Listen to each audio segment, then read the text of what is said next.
Memphis, Memphis, Memphis, Memphis, Memphis, Memphis, Memphis, Memphis, Memphis, Memphis, Memphis, Memphis, Memphis, Memphis, Memphis, Memphis, Memphis, Memphis. Nothing but Memphis. Everywhere we go, it's Memphis. Memphis, Tennessee, the beautiful land in the world. And I'm thankful for this guy who tweeted and said, I don't have that fire in my eye no more. That game right there was for him. That's what I do. I prove people wrong each and every night, and that's for him right there.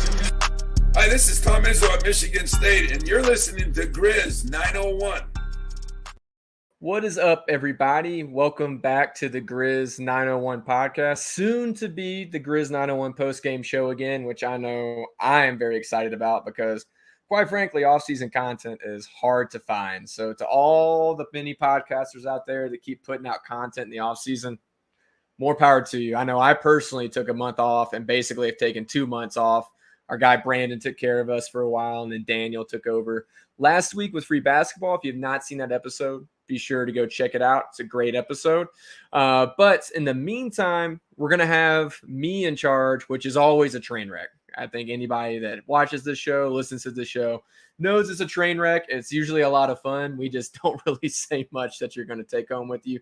It's just entertainment for an hour. But really looking forward to the show tonight for a couple of reasons. One, we do have a tiny bit of Grizz news. It's really not a huge piece of Grizz news, but something that I know us as Grizz fans want to see and want to talk about. So it'd be fun. Football's back, which Daniel wants to keep this very Grizzlies focused or betting focused because he lives in a state where that's allowed. Some of us are deprived of that, so not so much. But I want to talk about football, so it's going to be fun to talk about that tonight. And then we're going to have a little bit of a surprise segment, not just to me, not just to you, but to our guests that will be joining us as well tonight. They don't really know what they're getting into. They have a little bit of a hint, but they don't super know. But tonight, joining me, the guys I always choose to bring on when I get a chance because they love me, I love them. They're a ton of fun. They're seriously a couple of my favorite guys in the world. That will be the No Bluffin crew.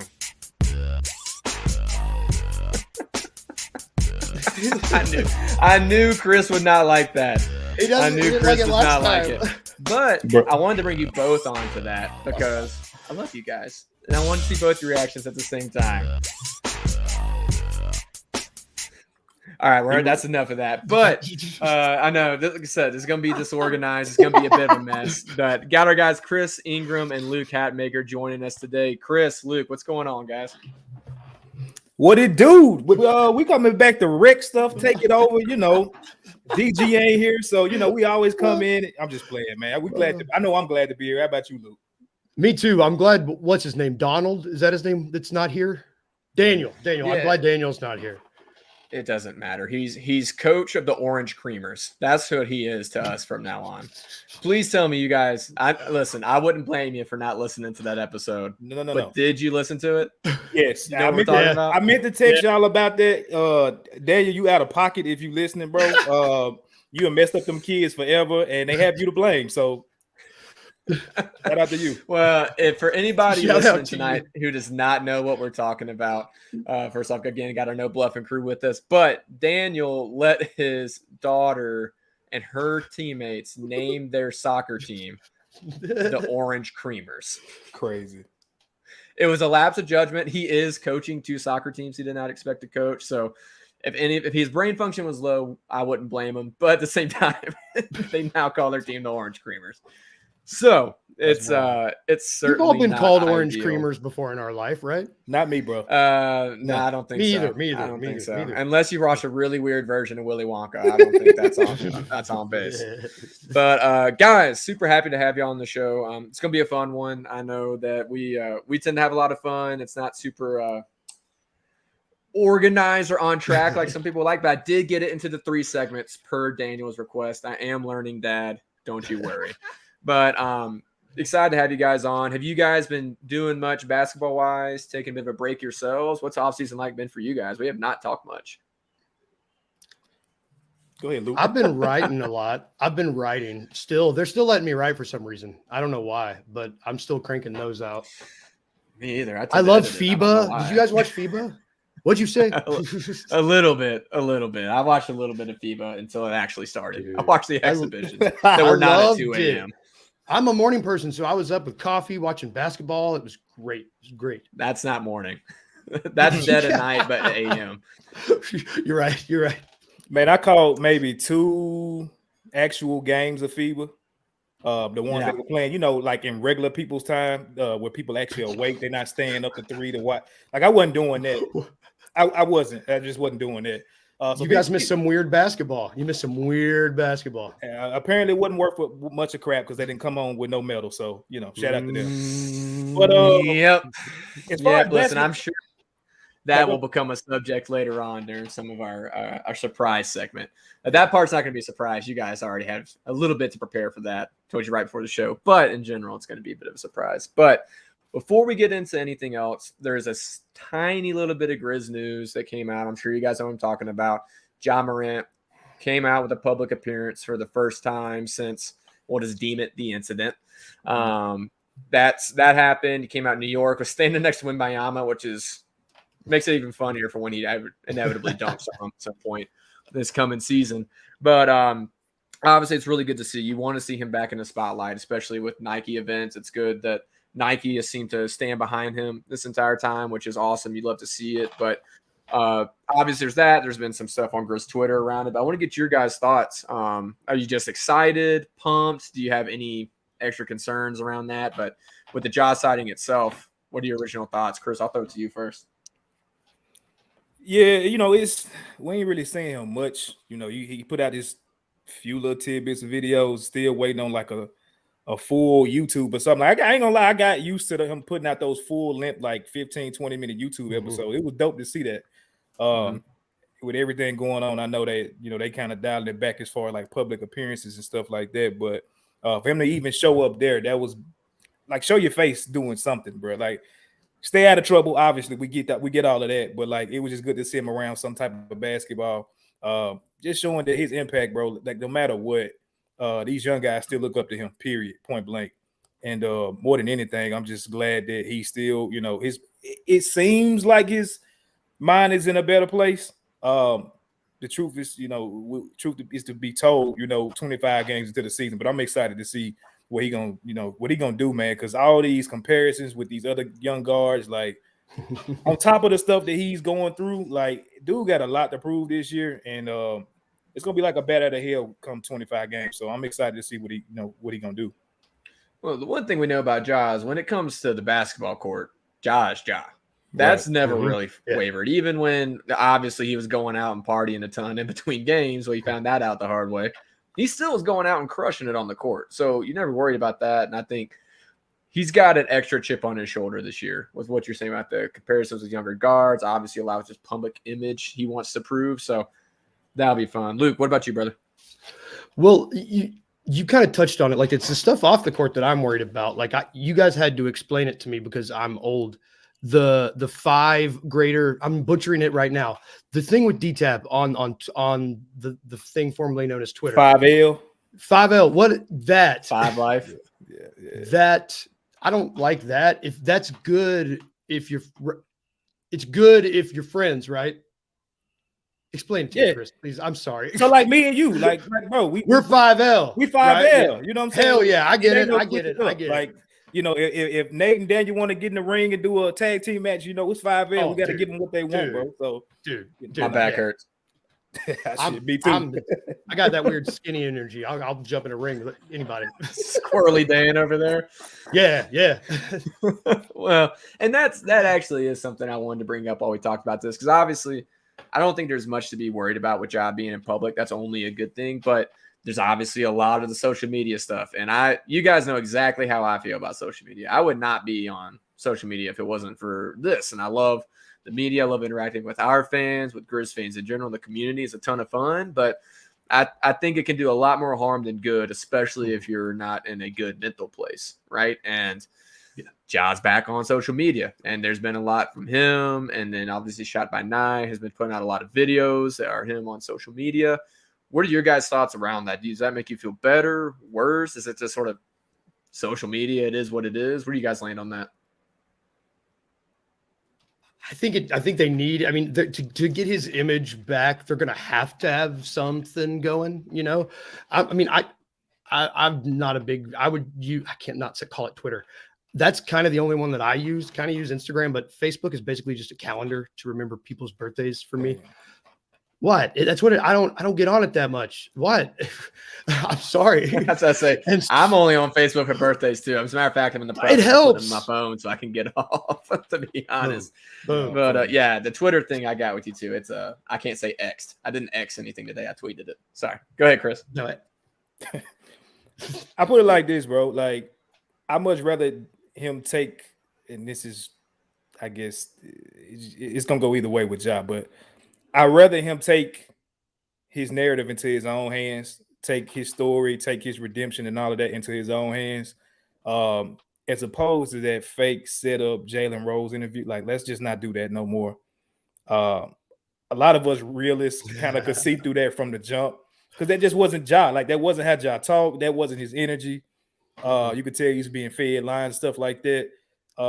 Whether this is a PR stunt, which we know in some like form of fashion is a PR stunt to get like him back in good graces. Like, I don't know if y'all know what's going on with Jonathan Majors, the actor that played Ant-Man. He got some other big roles that he's done. He had a PR stunt last week that was kind of weird of him breaking up a fight that looked like a total fake fight. is it not real? It didn't look real. Like, the jury is I out. didn't watch it. In the words of Dave Chappelle, I plead the fifth. Yeah. So, at least this whole grace thing that I've seen with the shirts and stuff, it looks to be, something of their idea, not something that was handed to them by the league or by whoever, some PR firm or whatever. So it looks genuine, looks dope. His vacation, going over wherever he was at, all of that footage, man, it just looks like it's more Ja than anything. And so, we are, about a month out from the season starting, like whatever is to come from that. I would love to see right before he comes back and actually plays to see like what he's done that whole time he's been out. But I'm just, like I said, him controlling his own narrative, but in a positive way. Look, I ain't mad at you, not want to throw away your brother. That's I can't, like, a lot of times, bro, we get caught up in telling people or saying what we would do if we was in a situation. And when our feet get held to the fire, it's totally different. And so, we can only want and wish the best for Ja, but at the end of the day, like, that's fine if you don't want to cut that man off. It's just got to be a certain point to where y'all move forward together to build this brand. Because I can't remember who it was, but I was listening to somebody. They was talking about Ja. I want to say it was Chris Brown. He was on Club Shay Shay, and he was just saying, like, just do what you came here to do, bro. Like, I ain't got too much other advice to say, but just come here and do what you came here to do. And that's it. At the end of the day, I mean, it's not – no one's controlling Ja other than Ja. We talked about that a lot when everything went down at the very beginning. Ja is in control of Ja. No one else is controlling him. So it's up to him. Whoever he has around him, you can always wish he had different people around him. But at the end of the day, it's just like you were saying, Chris. Like, when I think about some of my best friends I grew up with, and then all of a sudden you have to cut them off because people are blaming them for stuff that I did, it would be weird, and I wouldn't feel right doing that, right? And so only wish them the best. And, hey, from a PR standpoint, we'll figure out how much Grizz hate there is, because there's going to be at least the potential of other guys playing this year that should have way worse PR than Ja Morant. So when the Hornets come down, there should be a little bit of a different hate going on. But if there's still more hate for Ja than there are for a couple of guys in the league, then we already know. But all in all, super exciting. Good thing seeing Ja out in public. Good thing seeing him at a Nike event. All this stuff is coming out. Looks like he's working hard. So excited to see all that and see him back on the court. But speaking of we saw somebody really bad PR play on Monday night against the Steelers. He can't grab anything else right now, so he kept grabbing other people's face masks. But in that spirit, football is back. It's excited to have football back. I'm sorry, I've been having that joke in my back pocket for 3 days. I had It's bad. I was like, I can't put that on Twitter, but I can put it on the show. It'll be fine. But football is back, which is one of my favorite times of the year. I know we were all in a league together last year. That league died, partially because I was in a bunch of other leagues, took a new job, and I'm like, I don't have time for this anymore. Luke beat me by 1 yard in the first week of our Bluff City Media League, which has just gone drastically downhill since that moment. So mine was so bad I didn't participate this year in nothing. Y'all beat me so bad last year. I was like, I'm done. I'm not doing it this year. Yeah, I have a keeper league, which look, I'm crushing in. That's gonna keep my spirits up. I can tell it's gonna be my one good drive on the golf course to bring me back next year. But all in all, this is some of my favorite time of year. I love seeing who is good that we expect to be good, who's bad, whether it's NFL, college. Personally, I'm an LSU fan. Rough first week, great last week. Looks like we're back on the right track. But for you guys, college or NFL, what's been your favorite part of the season so far, and what are you most looking forward to as it keeps going? Colorado. You might be Chris and be done. Colorado. That's yeah. They are the most fun thing in football right now, man. Bro, I have never. I'll be honest. Like y'all know, I played football all the way up into college. I haven't really been that much of a football watcher on the collegiate level, probably since that Florida team back when they had Percy Harvin and Tebow and like that whole group. Like I haven't really been into it like that. It's been their spurts. You know, I like to watch Mark Ingram and that Alabama team. It's been stuff. Man, this Colorado team is exciting as hell to watch. And Shador, he just got that Ja Morant energy on the football field. In college, that's just insane. And then the whole narrative around it looking like the BET Awards out there. I'm sorry, bro. Like that's just it's dope as hell to watch, bro. Like I've never watched, especially last week when we was up to what Luke. I mean not Luke. Nate. I know you in a different time zone than we are, but bro, like being up to 1:30, I think watching them, that's unheard of. So I'm excited to see what's going to happen. I hate that Travis Hunter had that injury, but outside of that, bro, I'm loving seeing them. NFL wise, my Broncos still suck. We still got Russell Westbrook. I mean, I'm calling him Russell Westbrook. He's so sorry. Russell Wilson putting babies in Sierra. He still can't play. Can't throw past 60, 40 yards. It's irritating as hell. So thankfully, I'm rooting for the Titans since that's home team. That's my second team. But yeah, that's all I got on the Broncos. We suck. Man, I don't like college football. Like I don't like it, and I'll be damned if I don't love this Colorado team too. It's like it's just like you said, it's fun. Like it just feels fun. NFL wise, my team's the Bears, so we can just move on. You know, I'm used to being sad. No, let's harp on that. Let's go with that. No, we don't. No, let's do it. I got to tell let's do it. I don't get to do this often. Let's go. My friends hate me because I'm a Bears fan. Let's ride. Let's go. I think if you're a Bears fan, you must hate yourself. I have for a long time. You know, like it's just that's just what you get. I wasn't even. I don't alive want to take us down that track. I changed my mind. I don't want to go there. I quit drinking. I can do it. I can do it. I don't drink anymore. No, we can talk about Colorado. Because, dude, that is the most fun thing in football right now. It really is. And it's like, listen, as soon as they lose, it's going to be just as loud as it is right now. Oh, that's facts. Winning. Yeah. But, man, it is. And it's not just the hype. It is, they are a high octane, fast football team. It is fun to watch, man. And Shador Sanders getting that ball. And listen, Colorado State does not suck. No. Colorado was still like 20-something point favorites in that, right? And so I think they should have been in that position? No, I think Colorado should have beat them by more than they did. At the same time, there's a lot of teams out there that should have beat other teams by more than they did. I mean, Georgia almost lost to like Mizzou last year, should have lost to Mizzou last year, and clocked everyone. That was awesome throughout the rest of the year, right? It happens. Shador Sanders putting together a 98-yard drive in a 2-minute drill to put the game into overtime. That's a Heisman moment. Facts. Yeah. It's a true Heisman moment. And listen, that TCU secondary, the only thing that might be trashier than that is my garbage can outside. That secondary was terrible for TCU. At the same time, Shador Sanders was putting it in the breadbasket that entire game. It wasn't like, he's throwing the open guys in stride. Now they may be 30 yards open, but they didn't have to slow down for the ball, right? Like, he is the real deal, man. It's fun. I think Dion leads that team well. It's awesome. And listen, he's a marketing guru. He didn't just sell $4.5 million worth of sunglasses off a whim. He knows what he's doing, but at the same time, he's a legit football coach, and that's a legit football team. I thought he handled the kid for Colorado State that's been getting all the death threats, because I thought he handled that situation. Class act. Class act, man. Like the dude has grace in him that you just don't expect for any coach to have. I mean, I don't know. Like that's just, he was very direct and person to person about that. And he's a good man. It's cool. It's cool to watch this whole story. I hope they never lose. I really do. It'd be really cool. I know they will Dude. probably, but it'd be so cool if they didn't. If they get through this weekend, they could be might the real happen. deal, man. That Oregon team Yeah. can play. The only team that I can't see it is USC. I just can't see them beating USC, if I'm being honest. But hey, I thought they'd get stopped by TCU, and here we are. But yeah, man, he's a class act. He's handling well. He's leading well, and that's it. The Colorado State thing. I think it's worth hitting on. It's ridiculous what's going on with that kid. It was a dirty hit. It made me mad. It made everyone mad. And and listen, I played baseball in college. I didn't play football, but that is like the same thing of like, okay, I'd expect to get plunked in the head or the ribs the next time up. If something like that happened to my teammate, I was expecting him to get headhunted.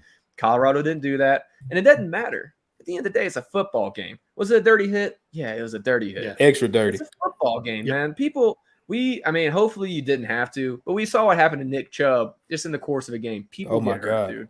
Ugh. It's what happens. And I just think people, and it comes out a lot more, I think, at football games and other places because it is such a violent sport. And so people get into the heat of the game. But man, there's a Patriots fan that died the other day because they got in a fight at a dang football game, man, in front of his son. Like, let's treat each other like people. That don't matter what your skin color is, what you believe.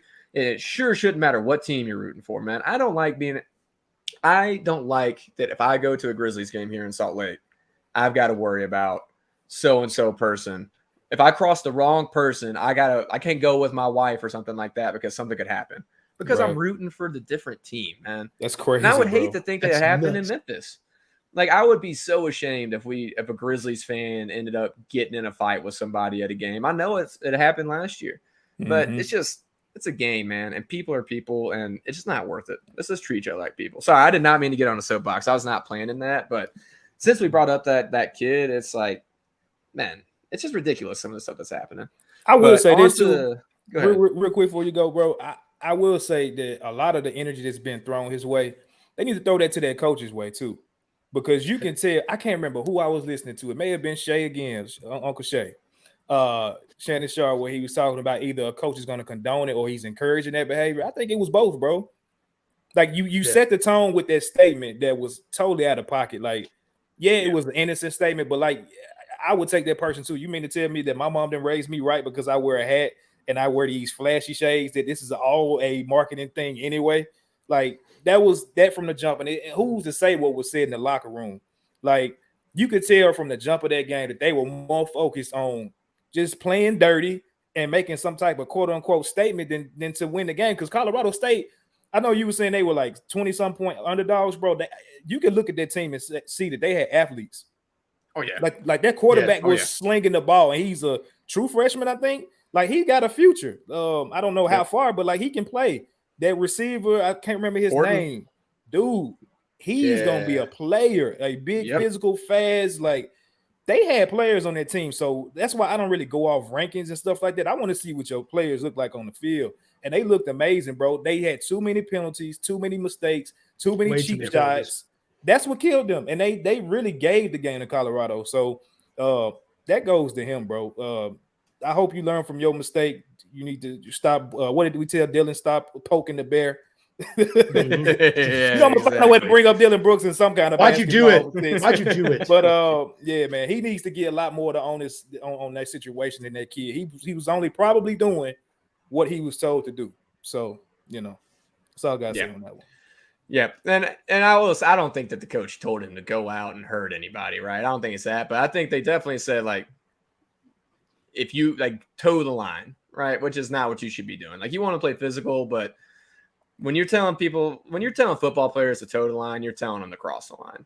Right? Oh, yeah. And I think that was definitely what was communicated. Just put it like this: who was the two players that had the most dramatic, like, what's the thing? Excessive force on? It was Travis Hunter and Shador. They didn't do it to any other player on the field. That's for me was like, okay, all right, bro, all right, yeah. But either way, all that to say, just it's over. People make mistakes. Move on.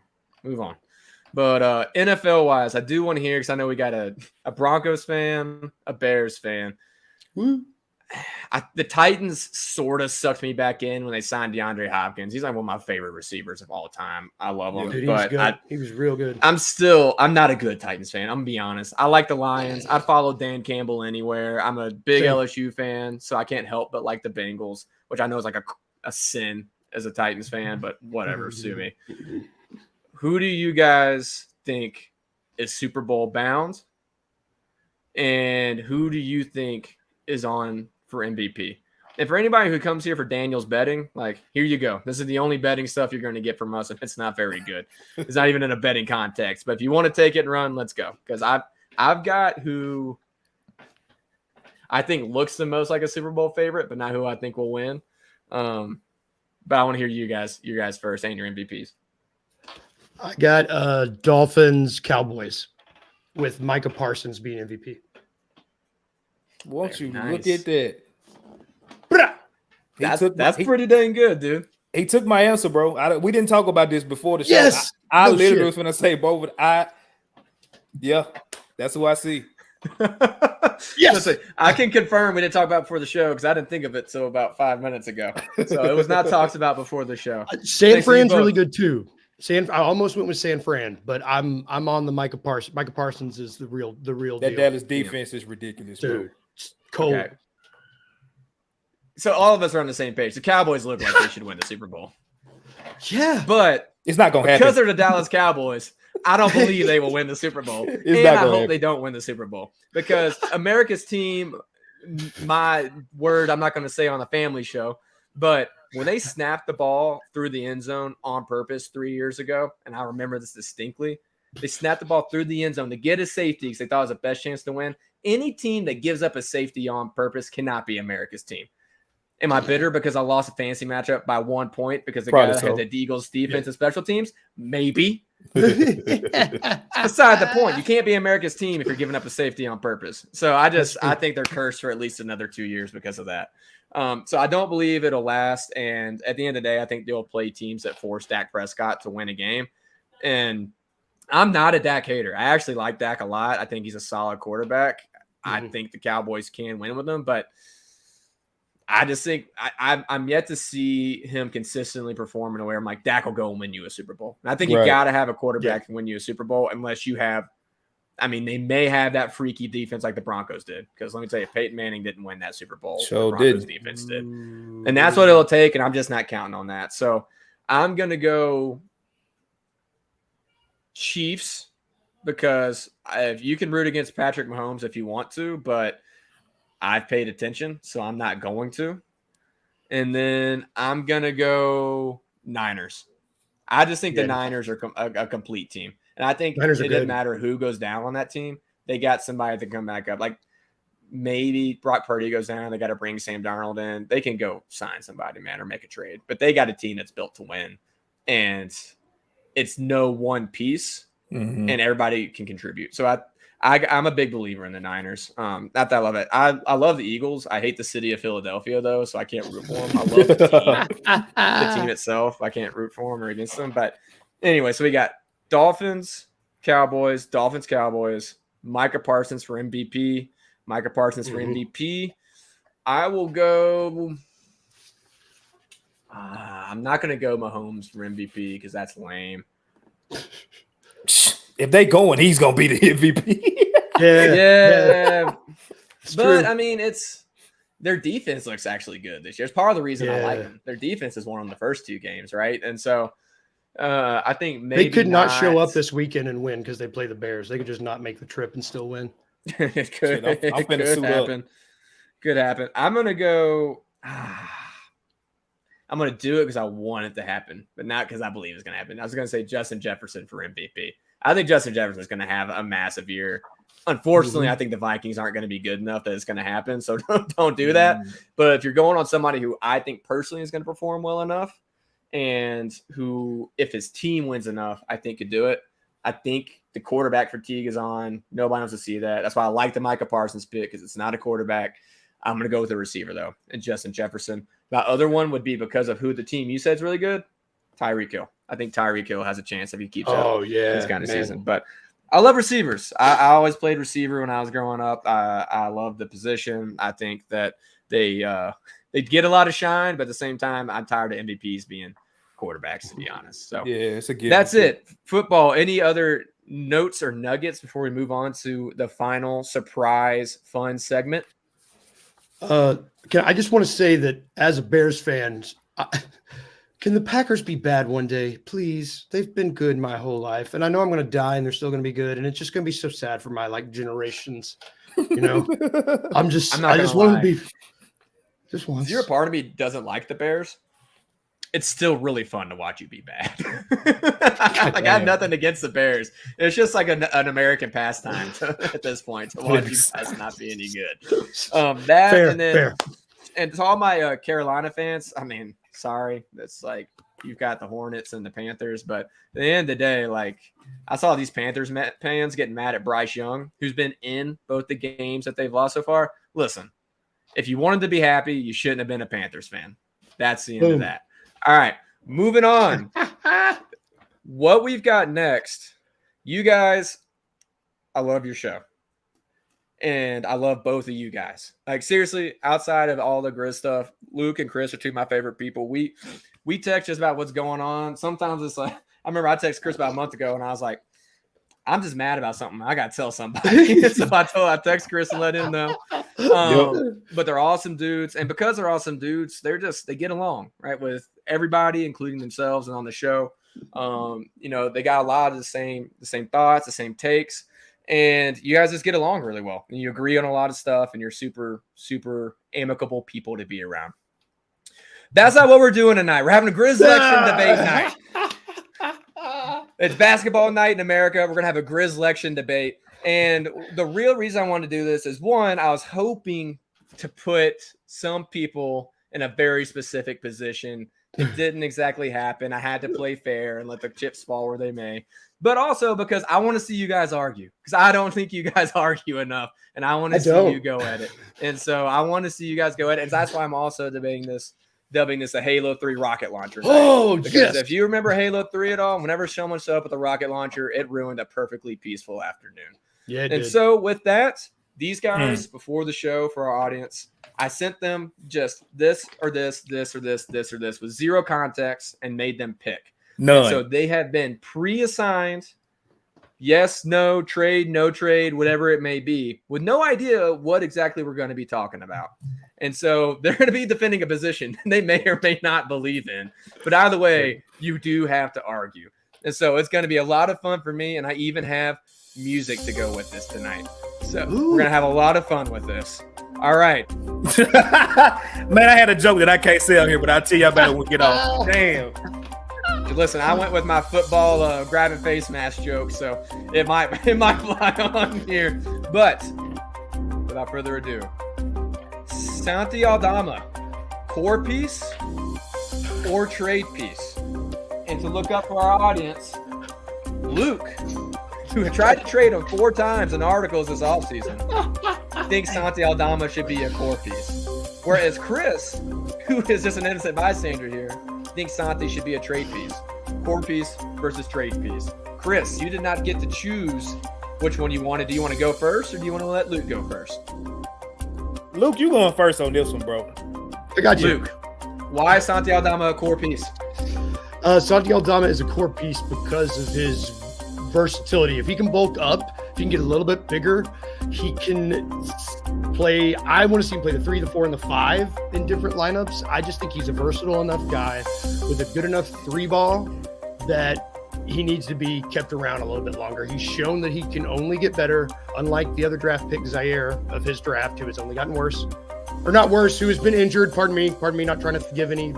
God damn. But that's why Santi Aldama's a core piece. Chris, your counter. I don't know what. Do we have to be fast? The thing made me feel like I had to be fast. I don't know. Okay, now it stopped. No, we can kill the music. We can kill the music. It's going to be on Luke. It's going to get annoying. So, Chris, your counter to why Santi Aldama is a trade piece for the Grizzlies. The reason why Aldama Y'all think about who I tried to impersonate. It was probably terrible.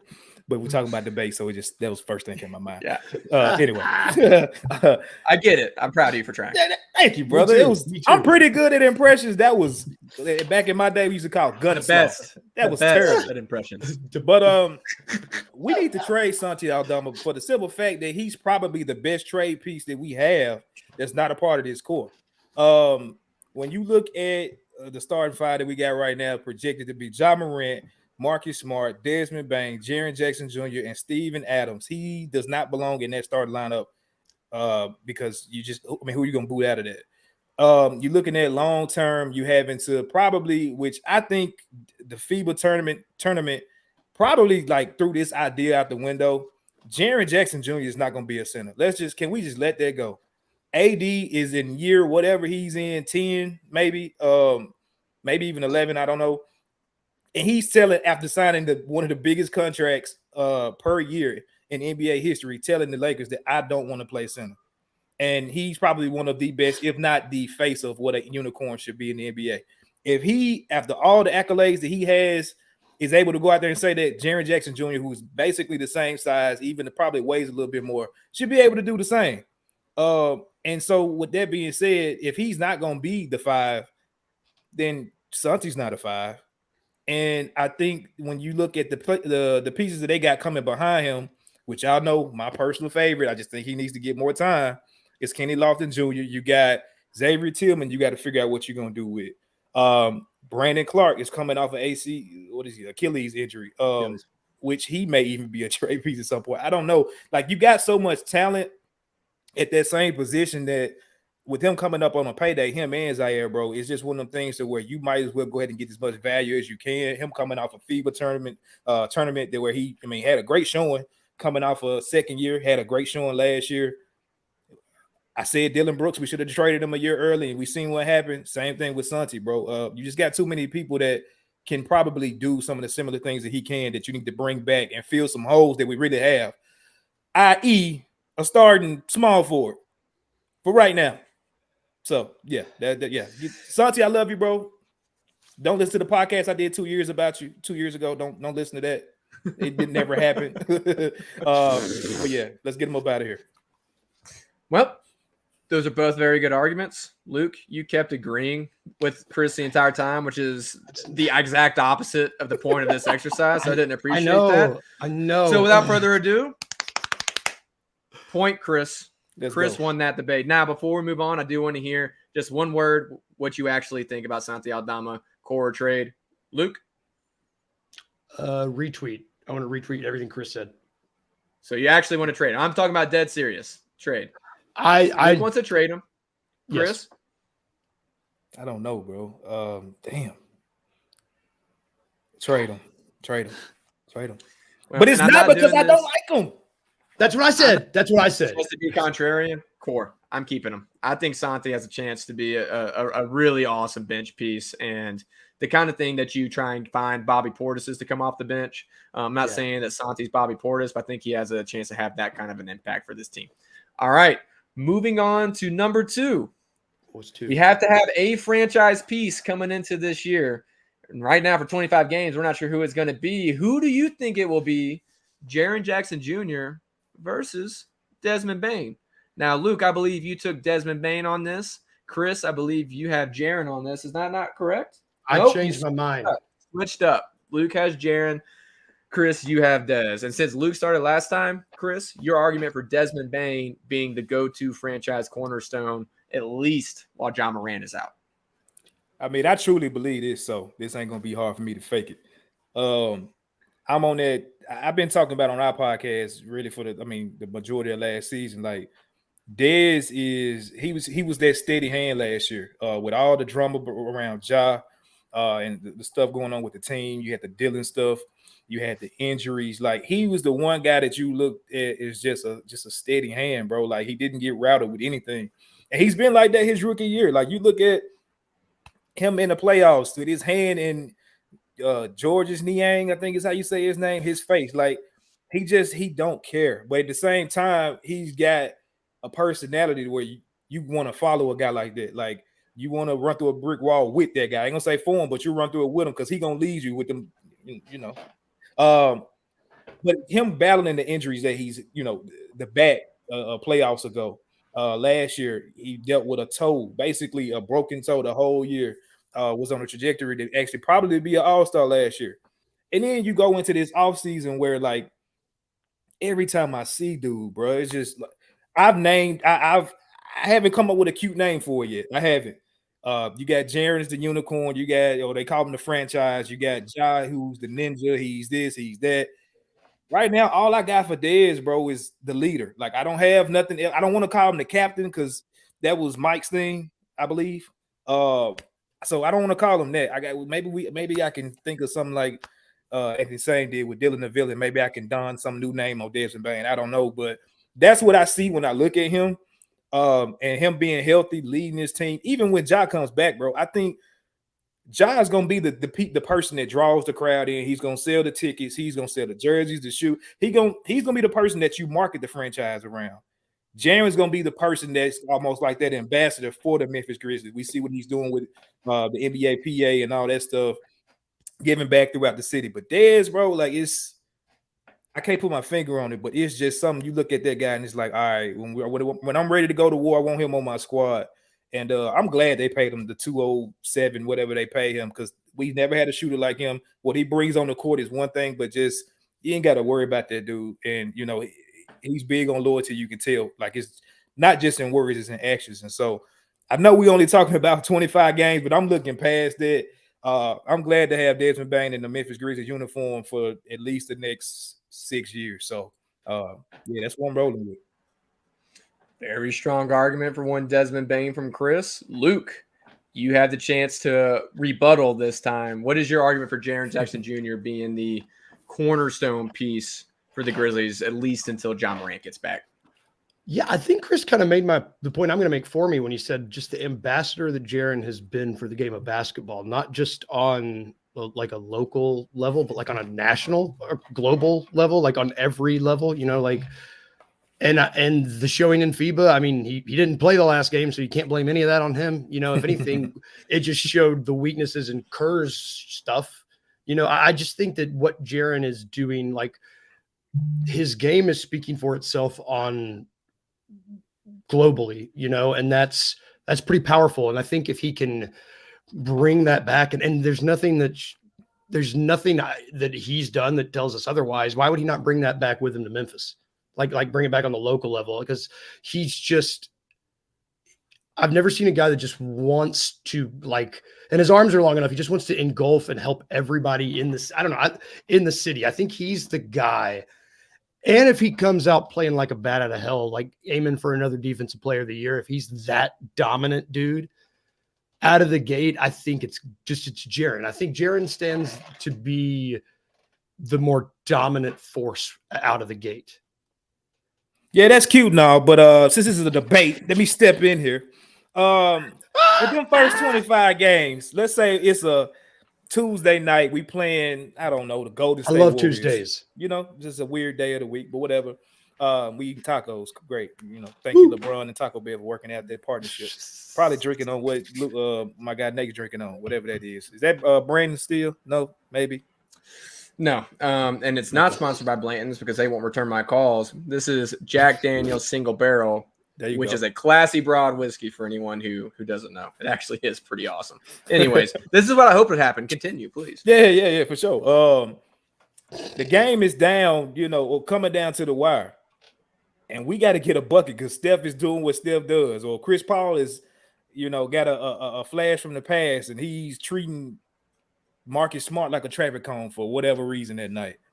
Who are you trusting to close that game out with Ja Morant not out there? We know it's always give Twitter the ball and move out the way, but with him not there, I'm going to give 22 the ball and tell everybody get out the way, because last year he's shown that that's the type of player that he can be. And so you're talking about another offseason of just getting better, working on your game, and then you being empowered coming to this season to say, hey, I ain't got to worry about 24 on my back trying to take every shot. This team is mine. It's me, Jaren, and Ja, but right now I'm that man. It's Dez, bro.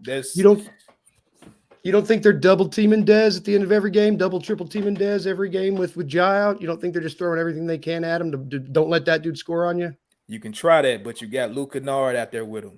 You got That's Marcus who I would Smart. give the ball to. That's who I would give the ball to. I didn't want to say that. If you double Dez, you better put somebody else on Luke Kennard. And then you got Marcus Smart, who's shown he can hit a shot. You can't leave him wide open. You can't leave Jaren open.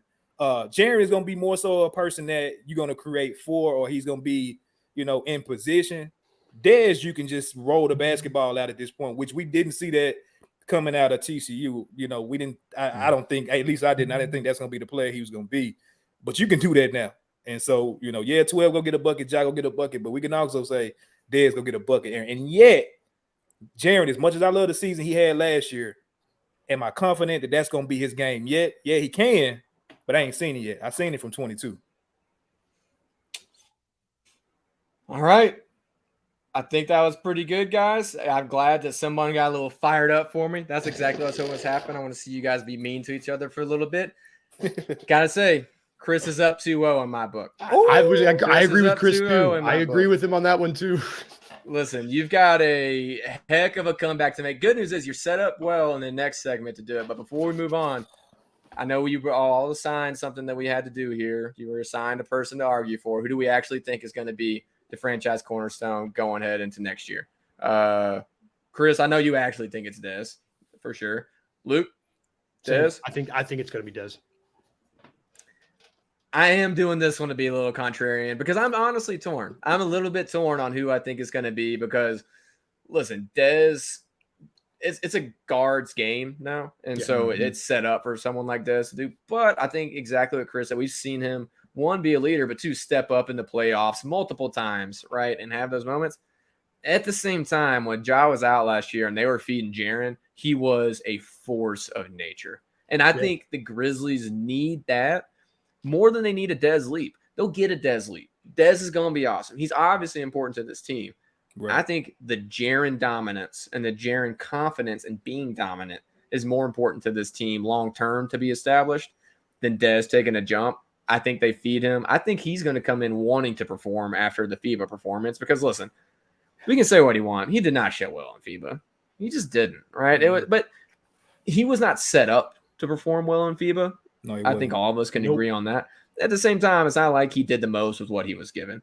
He's going to want to prove that. He's going to learn a lot from that. And I think the Grizzlies know they need to get that going. And so I think we'll see a lot of both of them.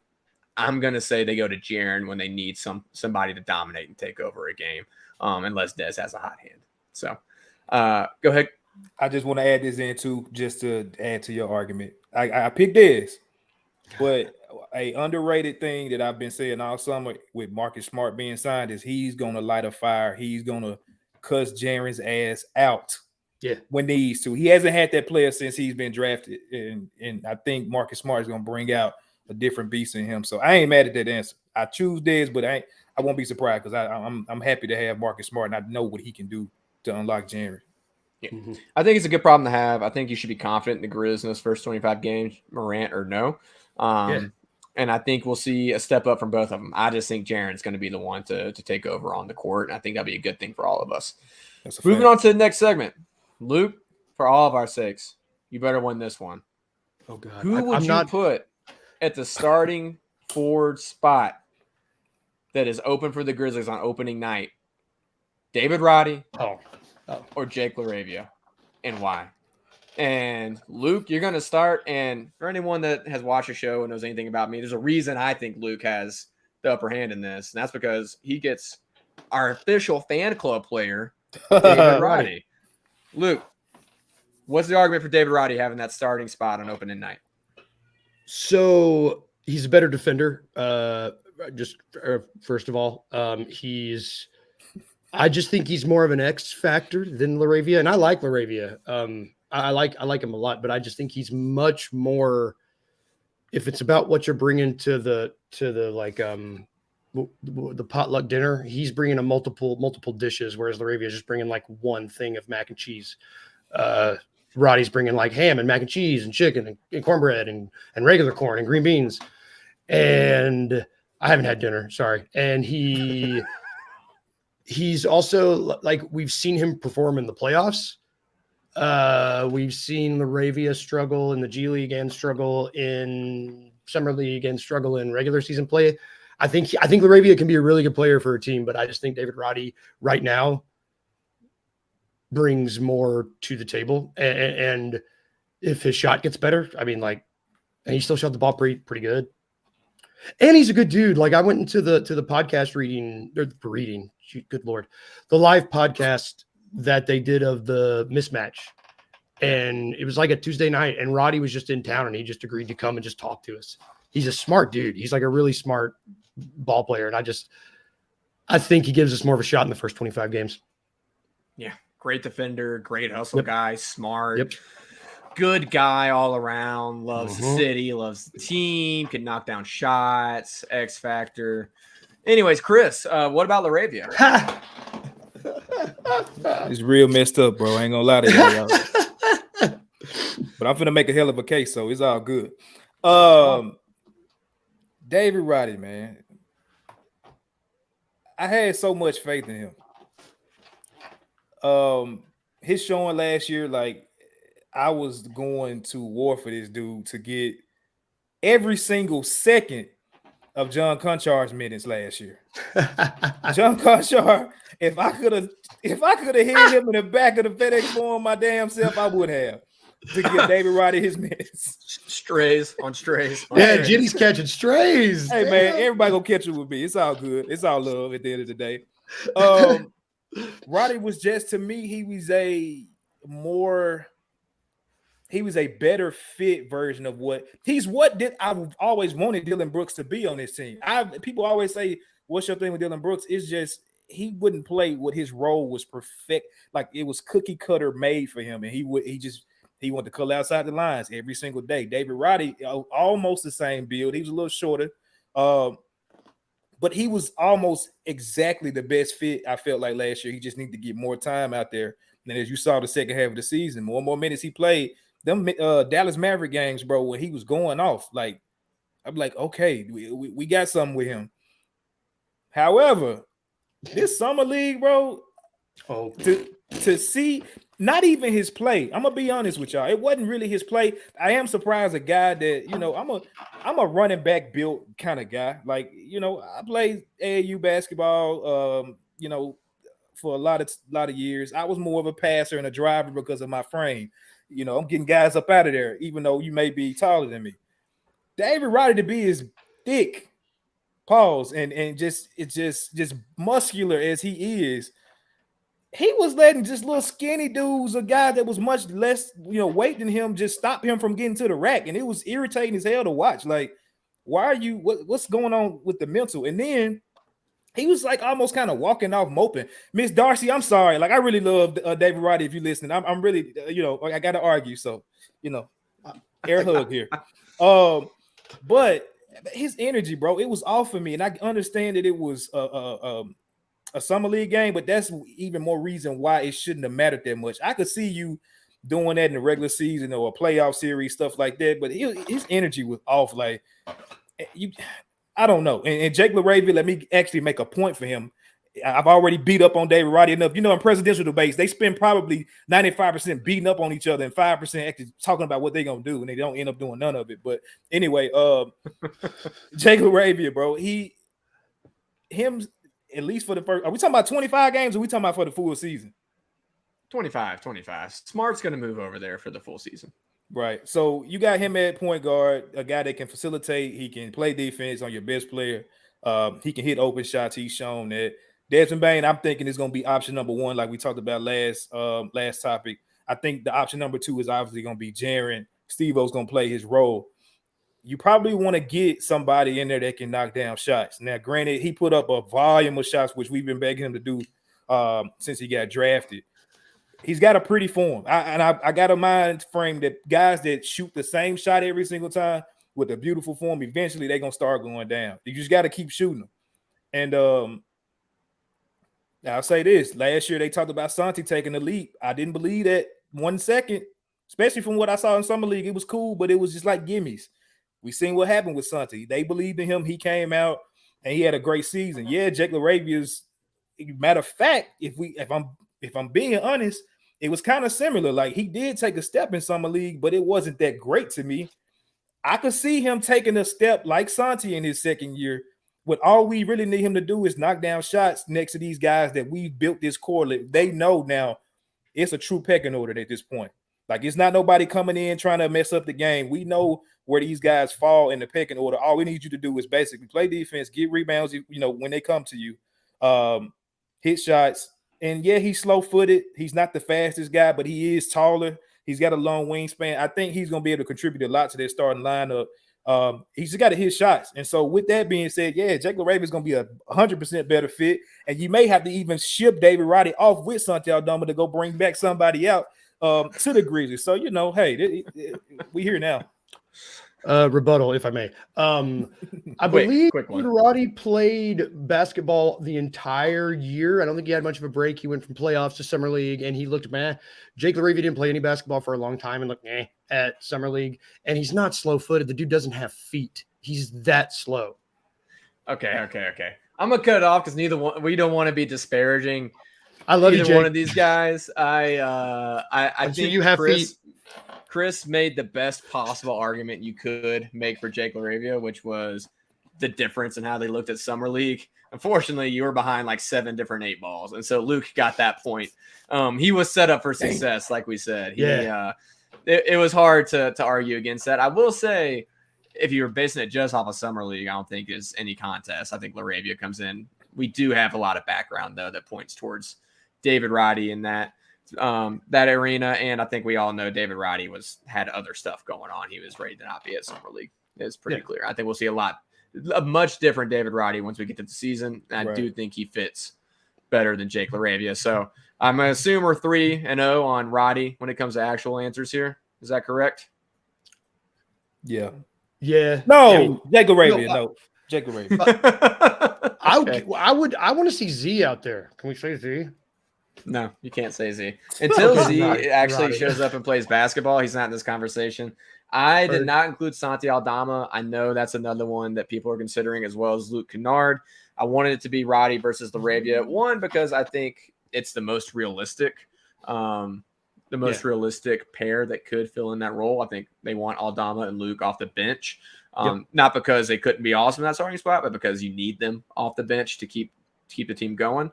And with Zaire and like Vince Williams, Kenny Lofton, we haven't seen enough either press or actual play from any of those for me to put them in the conversation. But we're running up on an hour, so I want to make sure we get to our last thing, which is had the chance to be my personal favorite.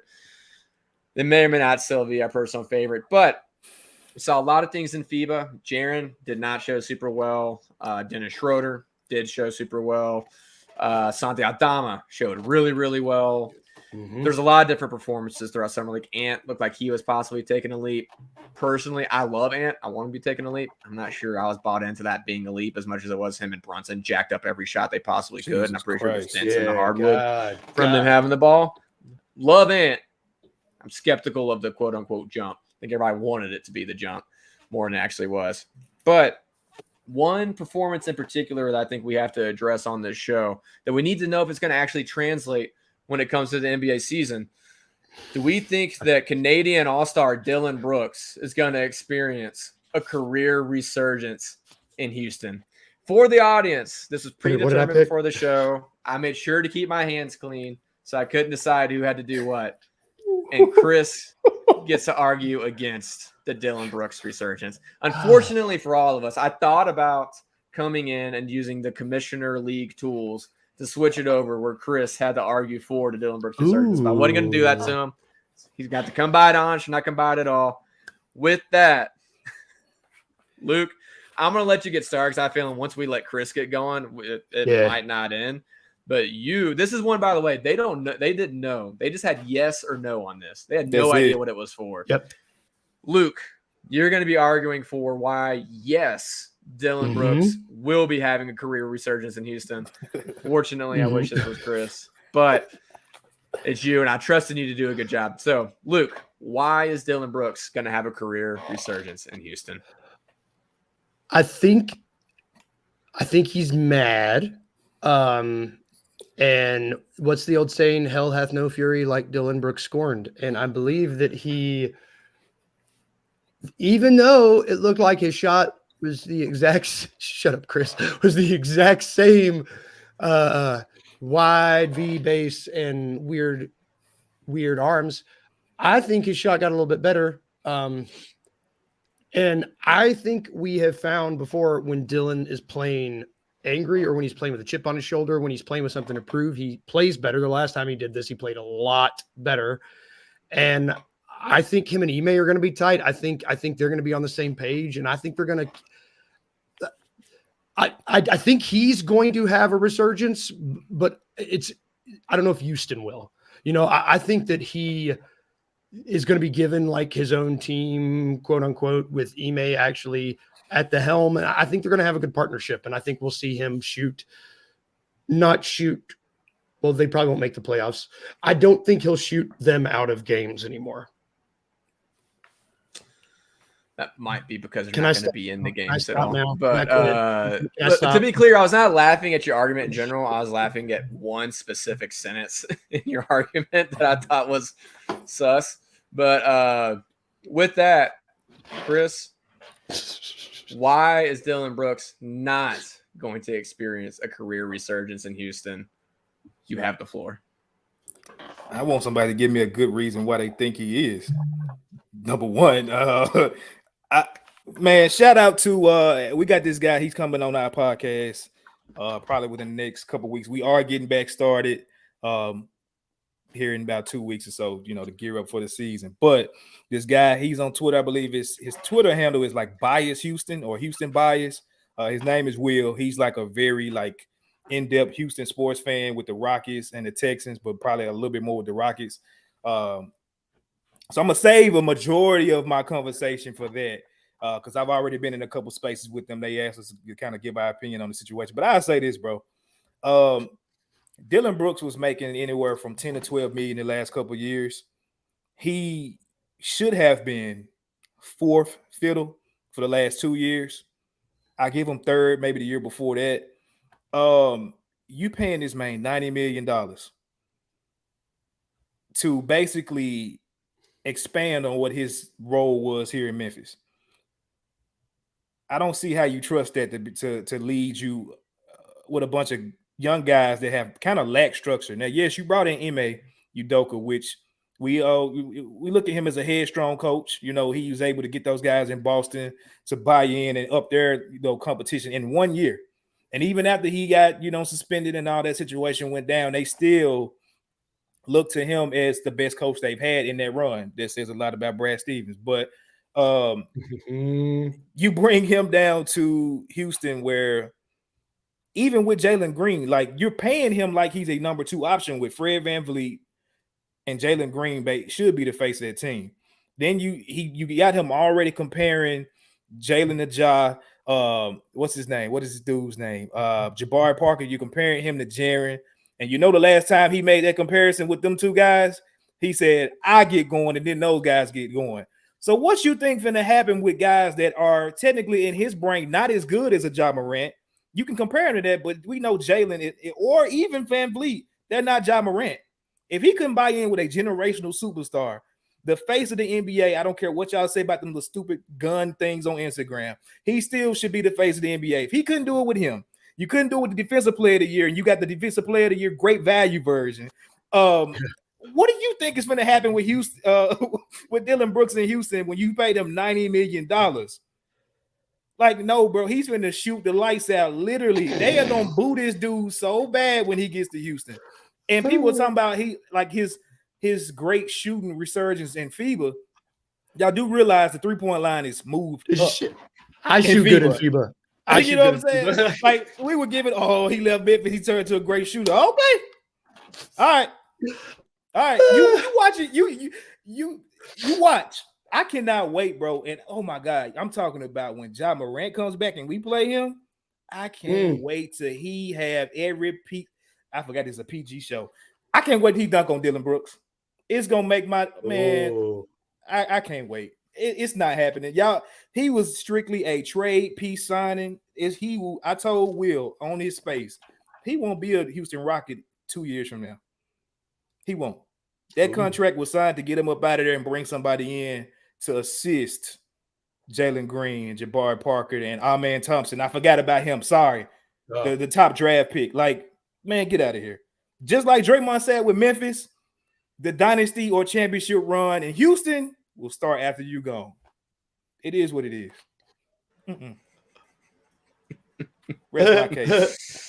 I'm not gonna ask for a rebuttal. One, because we're over time, but two, because there is just no coming back from that. I think it's still super unfortunate that Chris didn't get the arguing for Dylan there, but I'm sorry. I would have quit. 3-1. Chris won this debate. That's okay. I will say I think I speak for both of you guys when I say you don't expect a Dylan Brooks resurgence in Houston. Hell no. I know Chris. I mean, I know we already got one vote there. Sim and Luke. That's a clean sweep. That's going to be the only clean sweep that we have. I don't think he does. And to be clear, until his comments came out after the playoffs, I actually thought there was a chance he could. Because the reason being, I thought the situation in Memphis had gotten to such a point where it's like there's like one of those where a change of scenery, it sounds silly that someone could go play somewhere different and be a better player. Anyone that's been a part of a team that they hated being on and then went and played for another team, you know what it looks like when you get to a different scene. You breath of fresh air, full reset. You can be the player you didn't think you couldn't be at the other team, right? And I thought Dylan had a chance to go be a true veteran for those guys, right? A guy who's been in the league for a while. He can be more of the, hey, I'm coming in as a veteran, as opposed to in Memphis. He was the guy putting up all the shots when he first got there, right? You can have a full reset. You don't have a persona for this team. There's no reputation or expectation in the locker room. You can do that until he started talking about how he didn't have a big enough role for the Grizzlies. And when he said that, Dylan Brooks can be a really good, not just a great NBA role player, but not until he learns the lesson of I'm a role player, a true role player, not like this role player that can be Andre Iguodala Finals MVP. Like, no, I am a role player. He could be a great role player. Fantastic. He could be worth every penny the Rockets are paying. Amazing. Yes. And when you leave the Grizzlies that have Ja, Jaren, Dez, Luke Kennard towards the end, and you say, I needed a bigger role, I'm a bigger offensive player than that, it tells me you're still too focused on you. You're still too focused on you, which I personally didn't think that was Dylan while he was with the Grizzlies until the very end. I was like, okay, maybe it is. You're on Team Brooks. You're not on Team Memphis. And who knows? I hope not. I am one of the Grizzlies fans that I hope he doesn't get booed at all when he comes back to Memphis. I hope he gets a round of applause. Chris, you can say all you want. And now one thing I won't allow is that dude would not mean anything to this team while he was there. You can say it ended poorly. The past 2 years were rough. There's no getting around what happened the last 2 years. He still was there and had great moments for this team and helped that young core grow into a place where they could take over this team heading into this year. And he was a part of that. And I believe in that. And I think if you're a Grizz fan, you don't believe it, you're just too mad about the past 2 years that happened. You just ignoring what happened before. Anyways, with that, Dylan Brooks not going to have the career resurgence. But that is it for the Grizz election nights, the Halo 3 rocket launcher night. Thank you guys for participating. It was fun to watch you argue. Luke, I want to see you argue a little bit harder next time. Man, that's the most conflict I've been involved with in like 7 years. I know. You're very conflict averse, but I appreciate you taking part at least and trying to go at it. You even came back with a rebuttal once, which I appreciated. I know it's your character, but seriously, we've had the No Bluffing guys on, Chris and Luke tonight. They are awesome dudes. They genuinely are great dudes. Like Luke, it's not an act. He's genuinely such a kind person. It's hard for him to even be fake mean to Chris on here. Chris is an awesome dude. He is the type of guy that has your back all the time. Oh, and man, you can tell, thanks, man. Not just here, you can tell on their show. And the real dudes are awesome. They know what they're talking about with the Grizz, and they care about each other, the city, the team, and all of the fans that tune in. We all care about you guys. You guys make what we do possible. Appreciate you coming in. And guys, thank you so much for coming on. I I'm a pretty scatterbrained dude, and you guys always put up with me and my shenanigans. So I appreciate y'all coming on. To the fans, everybody joining with us, thank you so much for hopping on with us tonight. I know the off season, it's a bit of a slog. We're getting into football season, but training camp is almost here. This is very, very, very close to being the Grizz 901 postgame show again. We're all super excited about that. Ready to get going with the season. But thank you for joining wherever you're listening, whether it's YouTube, Spotify, Apple Pods, whatever it may be. Please subscribe, rate, review, leave us some comments. We want your feedback. We want to know what you think about the show. You can tell me I look like an idiot. You can tell me I look like Ja Morant, whatever it's going to be. I don't appreciate it, but you can tell me that. It's okay. Whatever you're saying, we want to know what you're thinking.